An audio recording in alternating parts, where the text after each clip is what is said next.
திருமட்டங்குடி திருவாரூர் சர்க்கரை ஆலையில் நியாயமானவும் சட்டப்படியான கோரிக்கையை வலியுறுத்தி 497 நாளாக தொடர்ந்து போராடக்கூடிய விவசாய நாங்கள் எங்களுடைய கோரிக்கைகளை அரசு இதுவரை வைக்கும் செய்தி சாய்க்காத நிலையில் நாங்கள் தேர்தலை புறக்கணித்து எங்களது வாக்காளர் அடையாள அட்டையை அரசிடம் தேர்தல் அதிகாரிகளிடம் ஒப்படைப்பதற்காக போராட்டத்தை எடுத்திருக்கிறோம். இந்த போராட்டத்தை கிராமந்தோறும் முன்னெடுத்து விவசாயிகளை திரட்டி அரசுக்கும் அரசியல்வாதிக்கும் ஒரு பெரிய எச்சரிக்கையை விடுவதாக இந்த போராட்டம் அமையும் என்று நம்புகிறேன்.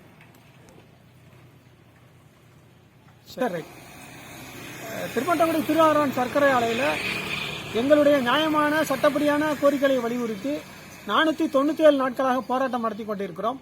அந்த போராட்டத்தை வலியுறுத்தும் முகமாக தேர்தல் புறக்கணிப்பு மற்றும் வாக்காளர் அடையாள அட்டையை சூரோட்டி எங்கும் ஒட்டி இந்த பகுதியில் உள்ள விவசாயிகளை திரட்டி அரசுக்கும் அரசியல்வாதிகளுக்கும் ஒரு எச்சரிக்கையை விடும் விதமாக தேர்தல் புறக்கணிப்பை நாங்கள் மேற்கொள்கிறோம்.